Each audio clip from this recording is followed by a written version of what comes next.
Alright, what is up everyone? My name is Flaky Bisquick, and today I'm joined by Noah, and we're going to be showing y'all the first update to Fusion Warfare. This is Fusion Warfare version 1.1.0. But anyway, this is the first official update.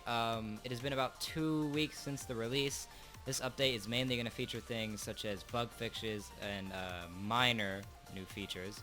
So, there's a lot of things we added. Most of the things we added were the most popular things people suggested on the forums. We also fixed a lot of bugs. The main bug being falling supply crates. That would basically, supply crates would fall endlessly overnight. It was a conflict with other mods, so we fixed that. Supply crates are fixed. And we added NEI support. That's probably the biggest thing we need to get into first. So first off, if you just go into NEI, if you have it installed, and you type in whatever you want to look up, like steel plates.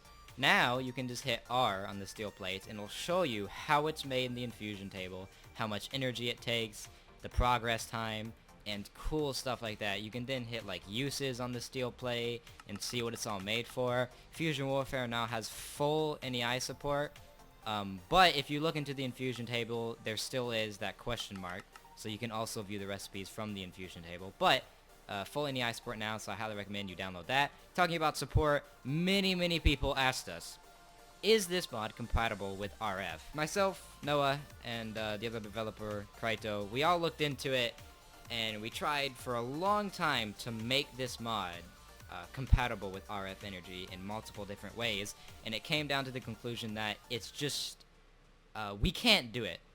The reason we can't do it is, first of all, we aren't, the best programmers in the world, but also the people who made RF or thermal expansion have not released their source code, meaning we're not able to look at their code and figure out how to convert our energy into theirs.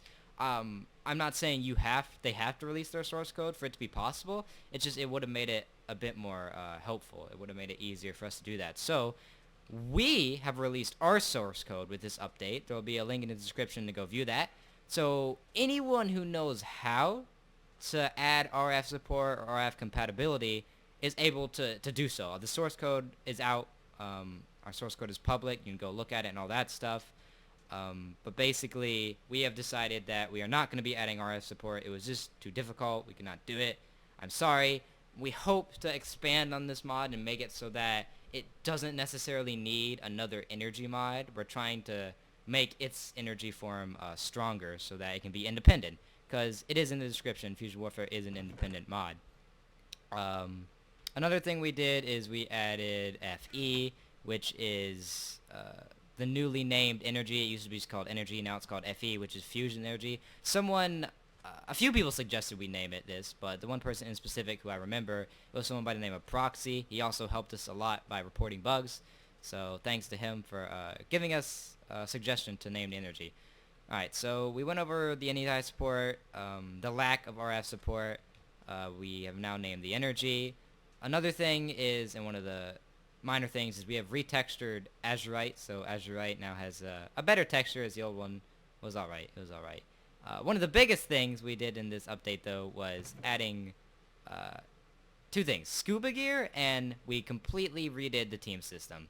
So previously, we had a system where you had blue infused steel armor and red infused steel armor. Now we have a completely different system. So Noah, go ahead and explain how we can access this new team system and what we can do in it. Alright, so previously we had the red and blue, and it was very annoying to switch between the both because they had to be full durability. So I just had the idea just to totally scrap the idea and make it work off of a team color, because our team system works off the vanilla scoreboard system. Yep. But and it uses the colors from it now. So we're using the colors, and depending on those colors, they will dye your tools and armor that way, using overlays. Alright, so I guess I can go ahead and grab this armor, and it works for the fusion matter deconstructor as well. Yeah.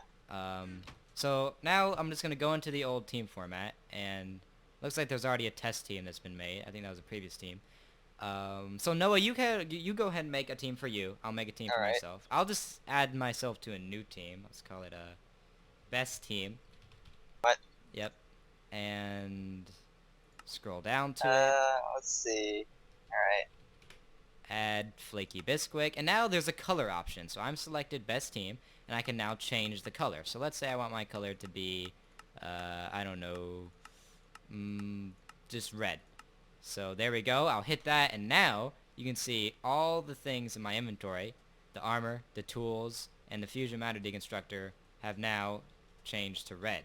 So Noah's got his team, which is orange, and I am red. So it's a much easier system, along with I can just change it green, and, oh whoops, I got to change it green and then hit the plus and hit done, and that should change it. Does it need to update? Or... You changed test team. Oh, I changed test team? Oh, okay, I hadn't selected best team. So that's what it was. So I'll change it to green. Might want to make a better system of telling what you're selecting. Yeah, it's alright though. I just gotta remember that. Okay, so now I am green. I could change it again if I select best team to, I don't know, purple. Oh, yeah. whoops. Gotta... And another thing to note here is, if I drop this down and I change my color to like blue, all my whoa, what? Oh yeah, that's right. This thing tags your player name to it. So whenever it goes into his inventory, it'll tag his player. Oh, okay. Oh, I see. That's cool. Yeah, and then it'll change it back to mine. But even if it's on the ground, since it still has my player stored in with it, it'll get my team. So even if it's on the ground, so... I failed at toggling that downfall. Alright, so yeah, that is the new team color system. It's a lot better in my opinion. It was something really cool that Noah came up with. So that's the first big thing. Second big thing is scuba gear. So we talked about this, I think, in the previous videos. We talked about how it was very difficult to build a reactor under the ocean and such. So now you can just take this scuba gear, and let's take some steel casing. And so I'm going to go ahead and put all this scuba gear on. The scuba gear does not change color currently. I don't know if it will, but it doesn't right now.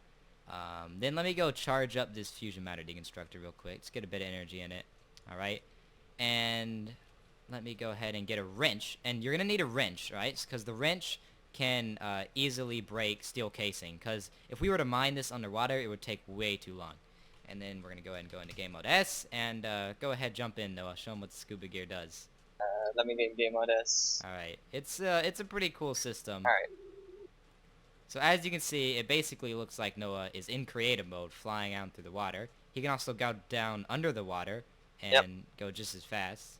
So let me go ahead and jump in and show y'all how it works.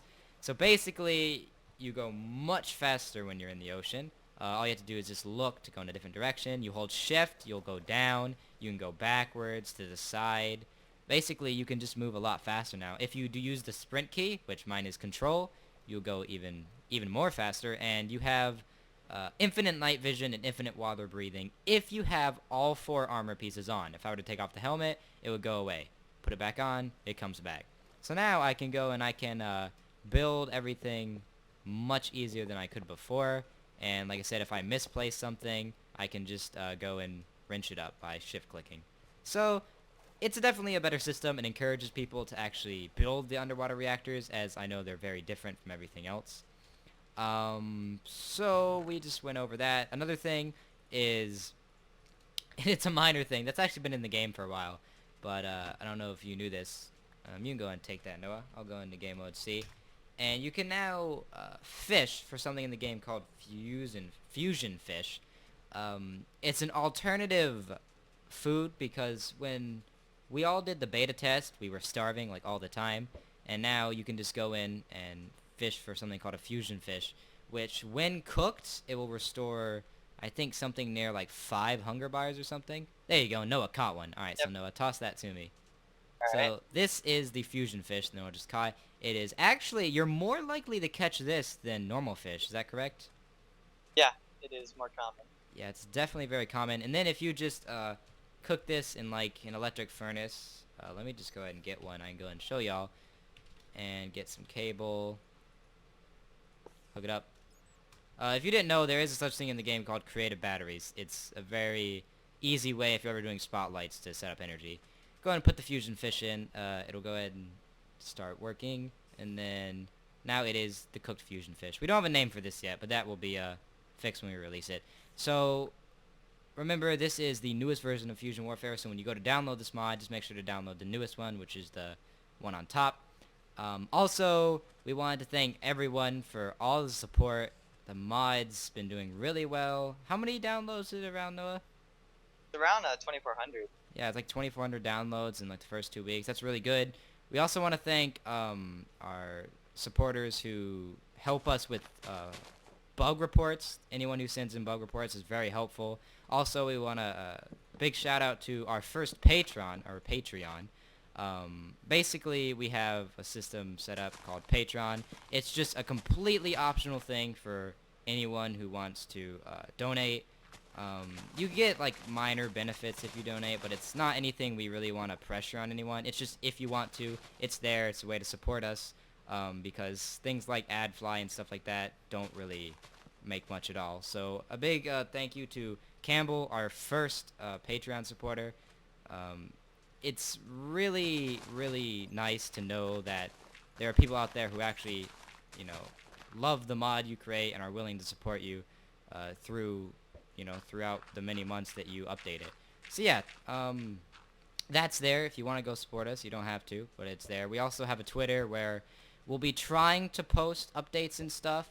We also have an email, which is a really good way to send us, like, a private message or a bug report. But now that the source code is public, like we said, you can just go to the GitHub, which is where the source code is, and there will be an Issues tab. And if you go to the Issues, as long as you have a GitHub account, you can post issues there. It's a much cleaner way of sorting through issues. So there's that. And basically, that is it, I believe, for the first update. Is there anything we missed, Noah? I think we covered it all. I think we covered it all, too. So this first update came out 2 weeks, or a little over 2 weeks, I think, since the release of the mod. We plan to update this mod maybe like at least twice a month. Every update is definitely going to have all the bug fixes that people report, and it will also include small changes. If you are a Patreon, you will get access to the early beta test of the mod. So like right when we code it in, it'll be there up for download. So y'all can play with that. It may be a bit buggy, of course, if you download the beta version, but it'll be there. So if you're a Patreon, you can get that. And I think the next thing we may want to add is more missiles. It is definitely something people have asked. People have compared this mod to a 1.7.10 ICBM. That's definitely a reasonable comparison, although we do kind of consider this mod a tech mod as well as in tons of machines. But I don't think I want to ramble any longer. I think that's going to be it for this video. So again, thanks for all the support, and we will see you in the next video. So goodbye.